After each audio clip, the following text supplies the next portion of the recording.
Good afternoon, everyone. I hope everyone had a fantastic 4th of July. I did.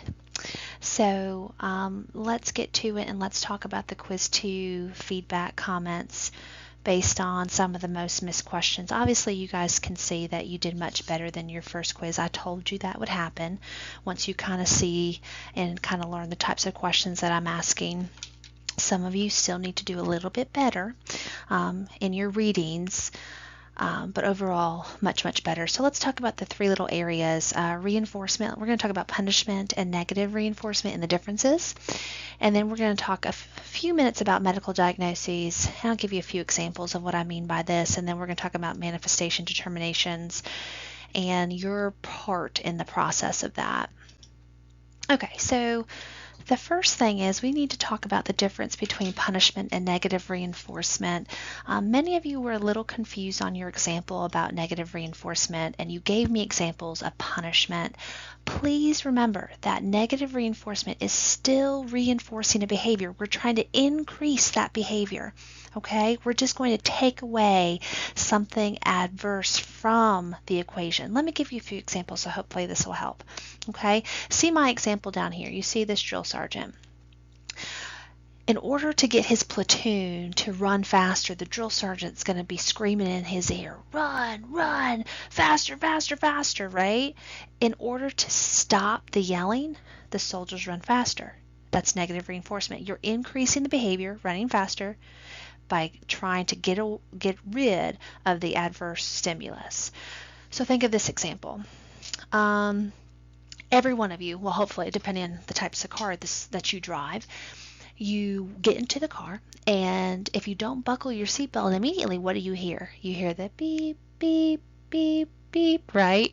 And it just keeps beeping until you buckle your seatbelt. That is negative reinforcement. It's reinforcing what? Wearing your seatbelt. And as soon as you put your seatbelt on, the beeping, the adverse stimulus goes away. Okay? So think in terms of at home, okay, Johnny, if you eat all your vegetables tonight for dinner, you won't have to do the dishes, right? So you're increasing the positive behavior. You're increasing eating vegetables, but you're getting rid of doing the dishes, which Johnny doesn't want to do.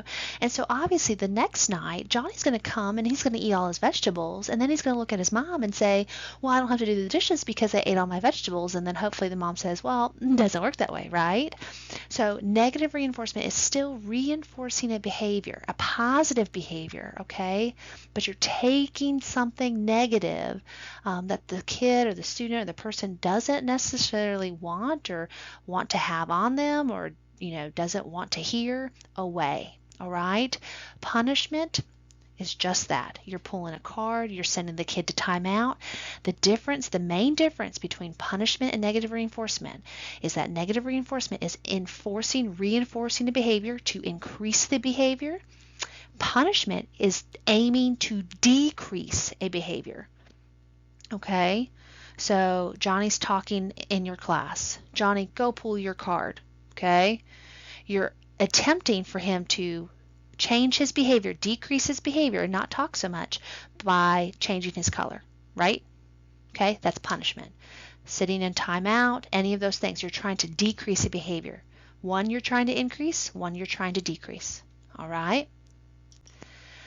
Medical diagnoses. A lot of you on your quiz, you gave a pretty good answer, but I really want you to consider how medical diagnoses play a role in your kids' adverse or at-risk or off-task behavior in your classrooms. A lot of times as teachers, we forget that kids are dealing with so many other things outside of our four walls, and we need to take all of those things into account. So I put a few things up here. By no means is this an exhaustive list. But think of it. I had a student who had a GI problem once, who literally any time that she ate, she would be in such severe pain that she really couldn't control a lot of her behavior. She would have to move. She would be, her personality would kind of shift. She would be argumentative and disgruntled because she didn't feel good. And a lot of times our kids cannot verbalize that, or they don't know why they're angry, but they're angry because they have a headache. all right? Or they're angry because something hurts and they don't know how to explain that. I think a few of you gave examples where a child who doesn't communicate, maybe is nonverbal, can't complain that they have an earache. That's a perfect example. I'll give you this example too. So while I was working as a school psychologist, I was asked to consult on a case where a kid had a liver transplant when he was a baby. So he was on a variety of anti-rejection meds for his liver, and he was tube fed. So he had a tube in his tummy, and he was fed just liquids. But he had a habit of running, literally running around the room. And they were dead set that he had ADHD. And if you know me at all, some of you guys do, I am not a believer in ADHD. I think it's a symptom of a larger issue. And he was a runner, so he would run out of the room and just be like nonstop in circles around the classroom. And so they brought me in to consult on the case, and I came in and I started looking at this kid's file, and I looked at all the list of medications he was taking, and one of those affects the nervous system.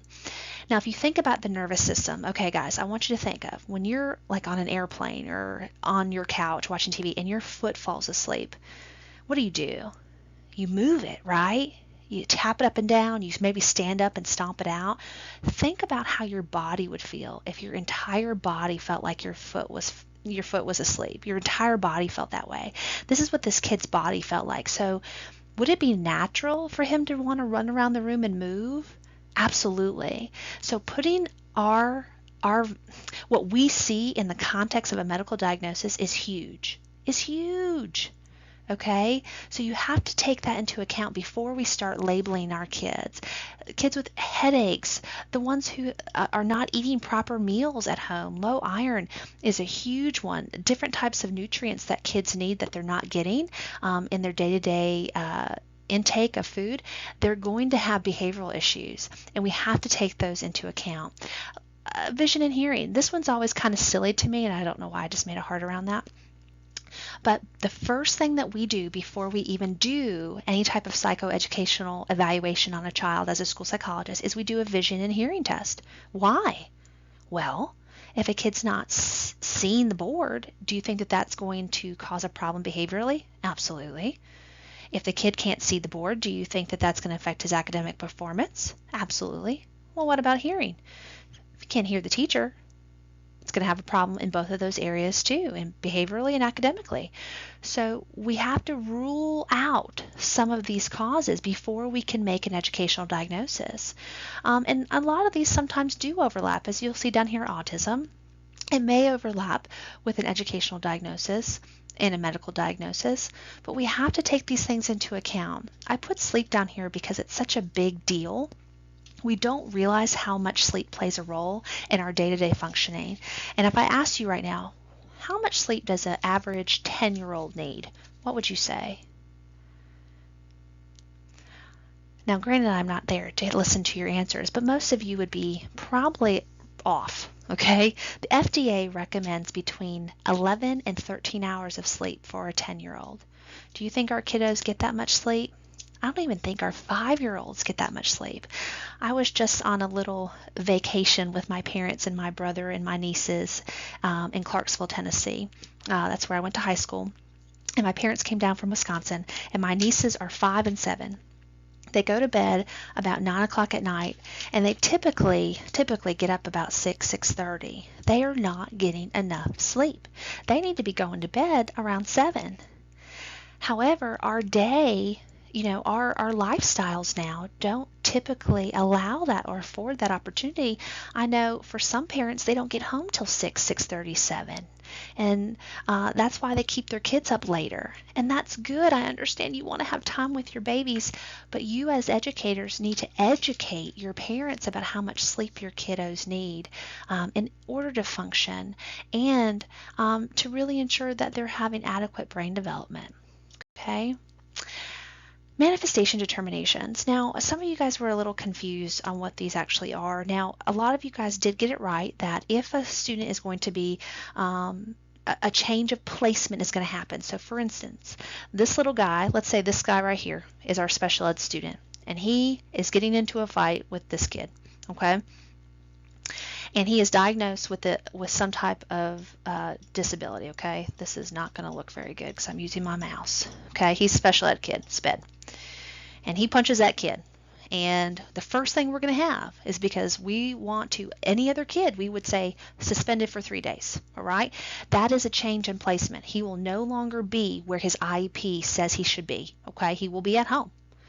So we need to have a manifestation determination to determine if the behavior manifested from the disability, okay, or did it manifest, did it come from him just being a kid? And this is super important, and it's super difficult to do, guys. It's so hard to do. You have to determine with your team, your IEP team, did this kid punch this other kid because of his disability or because he was just being a kid? Okay, I'll give you this example. We had a kid who had autism.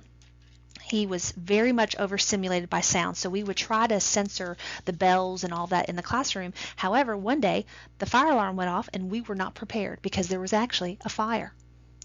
This kid stood up, freaked out, and threw a chair across the room and hit another child and hurt this other child. Okay, so we had to have a manifestation determination to determine if he threw that chair and hurt this kid because of his disability or because he was just being a kid.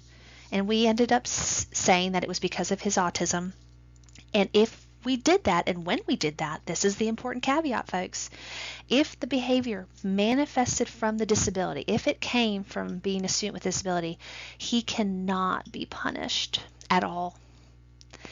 I want you to think about how hard that would be to hear for this kid's parents. I had a kid, actually a young woman, she was probably 18 when she was in my 9th grade English class, who was a student with a disability and held a knife to a kid's throat. We held a manifestation determination, and it was determined that she did that because she was not consistently taking her medication, and she was not punished. The other kid's parents were very upset, to say the least. So that's when I would definitely suggest getting your principals or school psychologists involved to discuss this with the other parent. But if, let's say on the flip side, let's say the behavior did manifest from just being a kid, and I'll give you this example. We had a middle schooler who had ADHD, who brought his drugs, his psychostimulants to school and was selling them to other students, was caught, had a manifestation determination, and we determined that no. You know, that took a lot of planning and forethought, and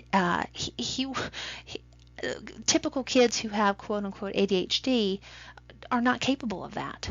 And so we determined it was him just being a kid, and he was expelled under our zero tolerance policy for drugs. And so you may have both sides of it, but you will have to determine that with your team. Okay, so anything that involves a change in placement for a student with a disability will have to have a manifestation determination. And sometimes I know I worked in inner city, you are in a lot of these. A lot of these. Okay? All right, last one. I'll let you read this quickly and then I'll tell you my 2 cents. I put this up here, educators, because as a behaviorist, and a school psychologist and a previous teacher, I see teachers who do the exact wrong thing with good intentions all the time. Every time I go into a school with my student teachers, I see kids out in the hallway, kids being sent to the office, being sent to the principal, and it doesn't work. And you guys really hit on why it doesn't work in your discussion board, which I loved. Thank you so much for those who really saw between the lines of what happens when you do send a kid out in the hallway or to Mrs. Williams' class down the hall because she's mean, or you send them to the secretary. It's not a punishment, it's a reward. And it's positively reinforcing that behavior to happen again. Because no offense, as engaging, as exciting as you think you are, being put in the hallway, being put in another teacher's class, or being put in the principal's office with the secretary will always outweigh whatever you're doing in your classroom. So think of that, and think also of the legality of it, of sending a kid, as you as the teacher of record, sending the kid into the hallway or into another teacher's classroom or into the principal's office. What if they never make it there? What if they just leave the school? Okay? What happens if somebody comes into the building who's not supposed to be there? Think of all those other repercussions, and I promise you, if you can deal with the classroom in your behavior, deal with the behavior in your classroom, you will have much, much more bargaining power with that kid than sending him out. Okay? And we'll talk throughout the rest of this course about some strategies of how to deal with that. And it may be doing some of the things that you guys talked about, either through extinction or ignoring the behavior, or using school-wide positive behavior support techniques through using a lot of positive reinforcement. That is always a good thing. I know for me, every morning, every class period, you guys are more elementary majors than I am. I'm secondary. Every class, I'm at the door greeting them, coming in as they're doing their bell ringer, their work. Thank you so much, Johnny, for working so hard this morning. I love the way that Melissa is already doing her bell work. Thank you so much. Oh my goodness, Bobby, I see you just writing back there. I am so excited to read what you have to tell me this morning. Positive, positive, positive will always get you much farther than negativity. I promise you that, okay? If you're going to stand at the door and say, why aren't you working yet? Please get out your notebooks.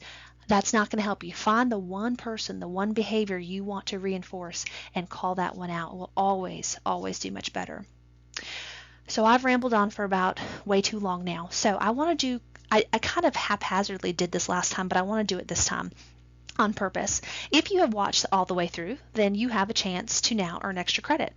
So if you are listening and you want to earn, let's say, 2 extra credit points on your most recent quiz or discussion board, I would like you to go to the questions section of the discussion board, and I would like you to tell me something that you learned from this session that you didn't know before.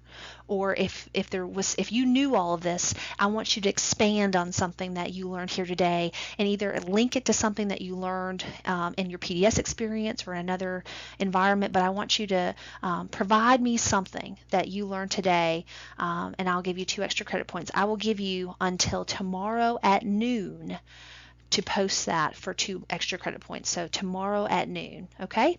And once again, if you have any additional questions, feel free to throw those in there too, and I'll be happy to count that as extra credit points if you have additional questions based on what I talked about here. So I hope everybody has a wonderful weekend, and I will talk to you next week. Bye.